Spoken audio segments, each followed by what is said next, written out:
Welcome back to my channel. চলে আসলাম কালী পুজোর একটা মিনি ব্লগ নিয়ে। সেদিন আমার কলিগের বাড়ি যাওয়ার কথা ছিল নর্থ ক্যালকাটায়, কিন্তু কোনো একটা কারণবশত সেখানে যেতে পারিনি বলে একটা টাইমের পর হাত পা ছড়িয়ে খুব কাঁদতে ইচ্ছা করছিল। কোথাও বেরোলাম না। দেন সন্ধেবেলা অনেক পজিটিভিটি নিয়ে ওঠা হলো, এবং অবশ্যই সেই পজিটিভিটি দিয়েছেন আমার বর মহাশয়।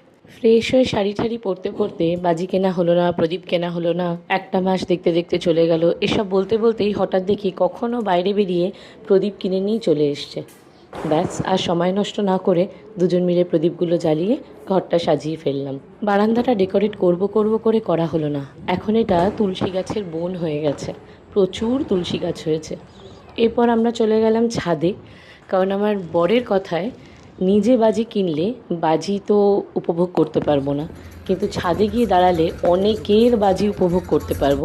এবং অদ্ভুতভাবে আমি সত্যিই এবার ছাদে গিয়ে প্রচুর প্রচুর বাজি দেখেছি, এবং প্রত্যেক কটা বাজি ফাটছে, এবং আমার বরমহাশয় পাশ থেকে বলছেন, ব্যাস 1000 টাকা আগুনে, ব্যাস 1000 টাকা আকাশে, ব্যাস 2000 টাকা পুড়ে গেল।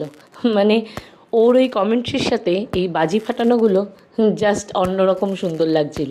বাট যারা ভালোবাসে বাজি ফাটাতে তাদের ইমোশনগুলো বলে বোঝানো যায় না। এরপর চলে গিয়েছিলাম বাবা মার কাছে।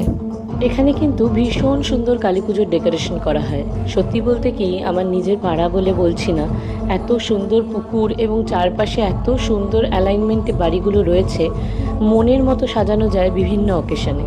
এবং সত্যি যারাই এসছে তারাই প্রশংসা করেছে। এই শিবের 3D শোটা দেখার পর বিবেকানন্দের ওপরও কিছু স্টোরি আমরা দেখলাম। আরেকটা কারণের জন্য এখানে আসা, সেটা হচ্ছে চপর জন্য।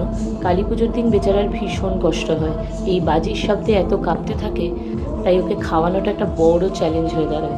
তারপরে আমরা বাড়িতে গিয়ে সবাইকে প্রণাম করে দিদিদের জন্য ওয়েট করলাম, এবং দিদি দাদাভাই আসার পর পাড়ার ঠাকুরটা দেখতে গেলাম। সত্যি কথা বলতে কালী পুজোর জন্য এই পাড়ায় বেশ অনেক দিন থেকেই তোড়জোড় শুরু হয়ে যায়।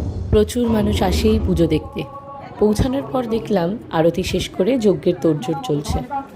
তিনি হচ্ছেন বড় মা। হ্যাঁ, বাঘাযতীনে বিগত 3 থেকে 4 বছর, if I am not wrong, বড় মা হচ্ছে, এবং আমার এই মায়ের প্রতি অবসেশন আরও বাড়ছে।